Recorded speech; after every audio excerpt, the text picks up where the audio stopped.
Welcome all. இந்த வீடியோவில் இன்றைக்கி மார்னிங் நான் எடுத்த குக்கிங் vlog தான் உங்கள் கூட ஷேர் பண்ணியிருக்கேன். மார்னிங் வந்து பலாக்காய் வறுவல் மாதிரி பண்ணியிருந்தேன், மட்டன் ஃப்ரை பண்ணுற மாதிரி. ஸோ அதுக்கு தான் ரெடி பண்ணிகிட்ருந்தேன். சைட் பை சைடாக புளியோதரைக்கு பேஸ்ட் ரெடி பண்ணேன். இன்றைக்கி வந்து புளியோதரை பண்ணிவிட்டு உருளைக்கிழங்கு ஃப்ரை பண்ணிவிட்டு இந்த பலாக்காயோட ஃப்ரையும் ரெடி பண்ணியிருந்தேன். ஸோ அதுதான் உங்கள் கூட ஷேர் பண்ணியிருக்கேன். அதோடு சேர்த்து தக்காளி சட்னி பண்ணிவிட்டு இட்லி காலையில் பண்ணியிருந்தேன். ஸோ எல்லா வேலையும் மார்னிங் பண்ணுறதுனால என்னால் வந்து ப்ராப்பராக வீடியோ எடுக்கிறதுக்கு எனக்கு டைம் இருக்காது. ஸோ அப்பப்போ எடுத்த கிளிப் மட்டும் உங்களுக்கு ஷேர் பண்ணியிருக்கேன்.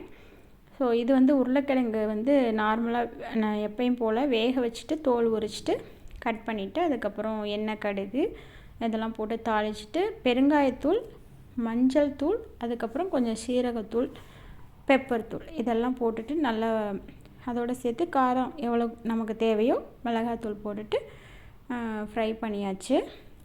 நாம் வந்து தக்காளி சேர்க்காத இந்த மாதிரி ஃப்ரை எல்லாமே வந்து இரும்பு சட்டியில் பண்ணும்போது நமக்கு வந்து ஹீமோக்ளோபின் கம்மியாக இருந்துச்சுன்னா கொஞ்சம் இன்க்ரீஸ் ஆகும். ஸோ அதனால் பட் இரும்பு சட்டியில் நம்ம சமைக்கும்போது வந்து தக்காளி, லெமன் ஜூஸ், புளி இந்த மாதிரியான சிட்ரிக் ஃபுட்டெல்லாம் வந்து நம்ம குக் பண்ணக்கூடாது இரும்பு கடாயில்.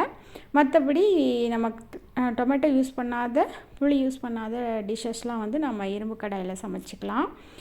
இரும்பு கடாயை பொறுத்தவரையும் சமைச்சோடனே நம்ம ட்ரான்ஸ்ஃபர் பண்ணி வேறு ஒரு பாத்திரத்தில் மாற்றி வச்சிடணும். அதே இதில் வைக்கக்கூடாது. அதுதான் அது. இங்கே வந்து பார்த்திங்கன்னா புளியோதரை பேஸ்ட் வந்து ரெடி ஆயிடுச்சு.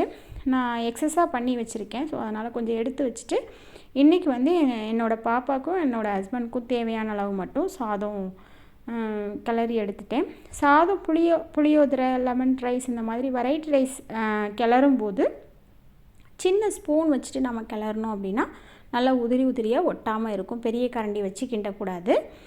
அதுக்கப்புறம் காய்கறிகள் மார்க்கெட்டில் இந்த உழவர் சந்தைக்கு போயிட்டு வந்திருந்தாங்க என்னோடய ஹஸ்பண்ட். ஸோ அவங்க வந்து வாங்கிட்டு வந்ததுக்கப்புறம் எல்லாத்தையும் வாஷ் பண்ணி கழுவி இந்த காட்டன் கிளாத் மாதிரி போட்டுட்டு அதில் தண்ணி நல்லா உறிஞ்சி அப்சார்ப் ஆனோடனே மேலே ஃபேன் போட்டிருப்போம் இல்லையா, ஸோ அதில் நல்லா காஞ்சிரும். அதுக்கப்புறம் எடுத்து நான்